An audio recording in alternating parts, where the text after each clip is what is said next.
Deep inside the rainforests of Southeast Asia, overgrown by dense jungle, buried beneath modern palm oil plantations, and hidden within massive limestone cave systems, sits the physical evidence of a history that standard textbooks completely overlooked.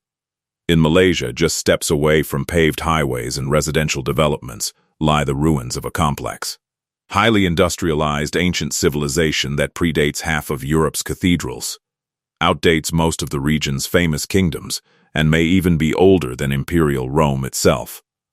For decades, popular narrative held that the Malay Peninsula was largely sparsely populated jungle until the rise of medieval Islamic sultanates or the arrival of European colonial fleets. But recent high-resolution multispectral scanning, digital surface analysis, and systematic excavations have shattered this assumption. From 2,000-year-old iron-smelting metropolises aligned with sacred mountain peaks, to boat-shaped coffins sealed high on cave ledges, digital rock art hidden in plain sight, and enigmatic megaliths that appear to grow out of the earth. Malaysia's soil is proving to be one of the most mysterious archaeological landscapes on Earth. The heart of this historical rewrite lies in the Bujang Valley, located in the state of Kedah, on Malaysia's northwest coast. Spread across a vast region surrounding the majestic Gunung Jerai mountain are the stone foundations of more than 50 ancient Hindu-Buddhist temples and shrines built between the 4th and 13th centuries AD. Long before modern political borders existed, this valley was a thriving international maritime hub where Indian priests, Chinese scholars, and Middle Eastern merchants met to trade exotic spices, precious metals, and manufactured goods.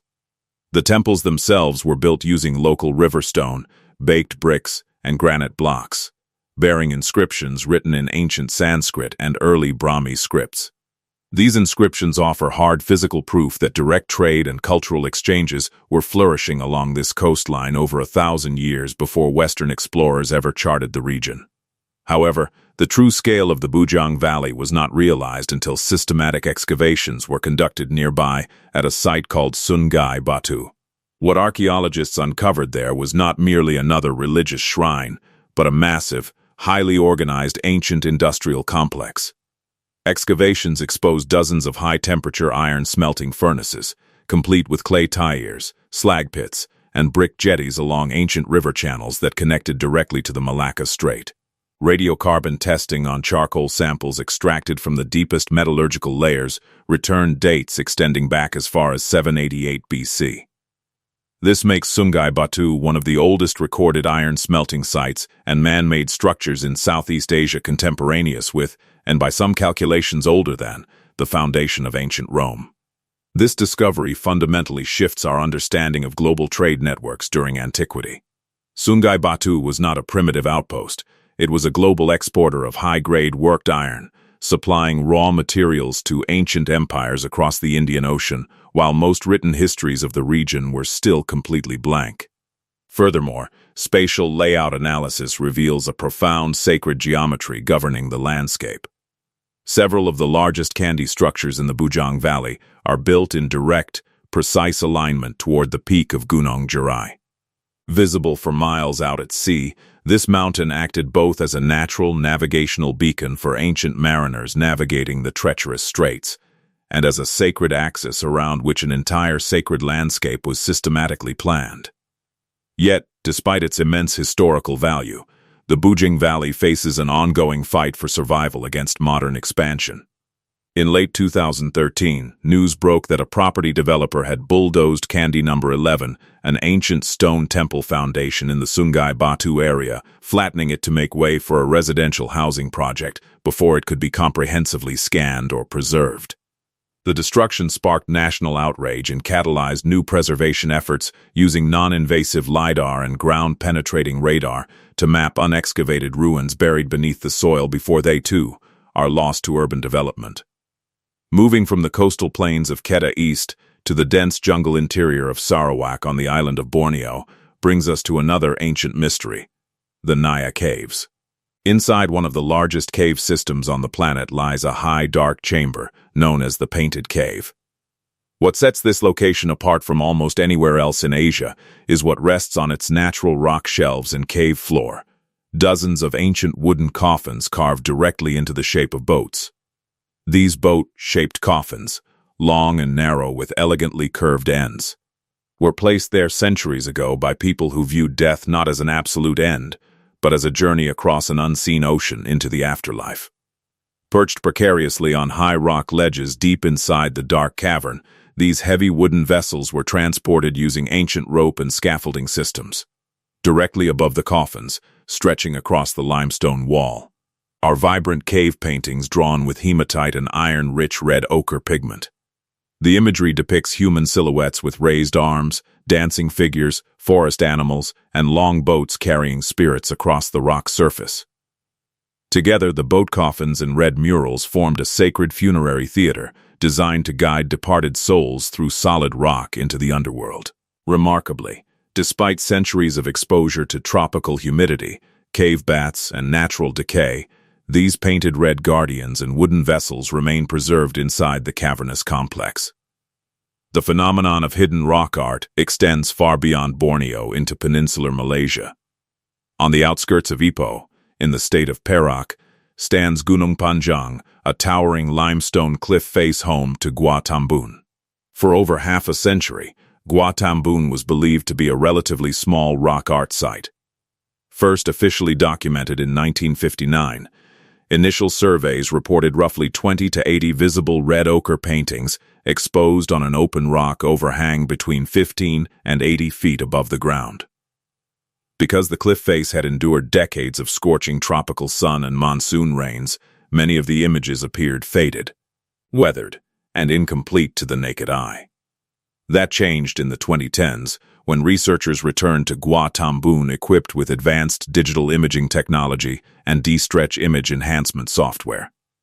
By applying decorrelation stretch algorithms to digital photographs of the rock surface, researchers could mathematically enhance subtle variations in light wavelength, rendering faded hematite pigments vividly visible. The results were staggering. The digital scan revealed not 80 paintings, but over 600 individual images stretching across the cliff face. Hundreds of ancient paintings that had sat completely invisible to the naked human eye for generations were suddenly brought back to light. More than half of these newly identified images were not simple depictions of animals or humans, but intricate geometric patterns, abstract grids, wave lines, and deliberate symbolic clusters. Depending on which scientific study is consulted, the age of the Gua Tambun rock art ranges from 2,000 years to as much as 12,000 years old, placing its origins deep within the prehistoric past.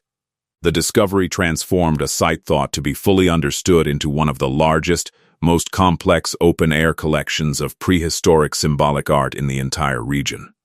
Further south, in the state of Negeri Sembilan, lies an archaeological mystery of a completely different nature: the megaliths of Batu Hidup, or living stones. Across this single district, researchers have catalogued over 300 individual megalith sites featuring standing granite stones ranging from 2 to 8 feet in height. Arranged sometimes in isolated pairs, other times in elaborate linear clusters or circular formations, these stones have generated local folklore for centuries.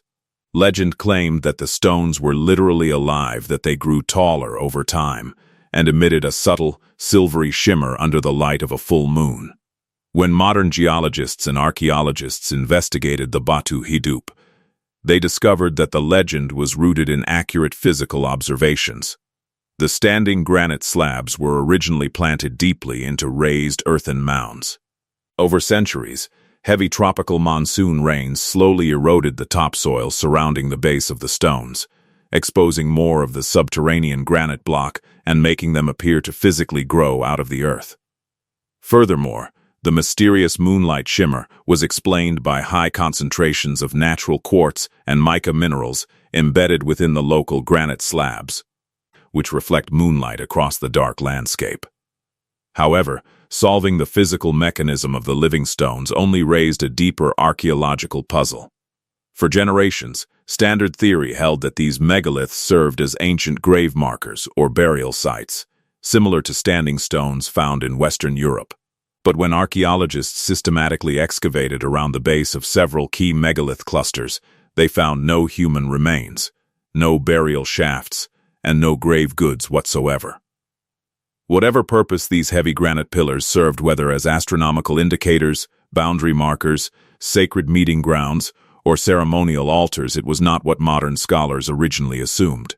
At prominent sites like Pangkalan Kempis, the megaliths take on an even more complex, multi-layered identity. Here, three uniquely carved megaliths, traditionally nicknamed the sword, the rudder, and the spoon, feature intricate bas-relief carvings of mythical creatures, geometric patterns, and complex animal motifs. Adding to the intrigue, centuries after the original stones were carved and planted in the ground, later generations carved the word Allah in ancient Jawi script directly onto the weathered granite surface, alongside the older pagan imagery. This single site encapsulates centuries of shifting human beliefs, with successive cultures adding their own sacred marks to the exact same ancient stones.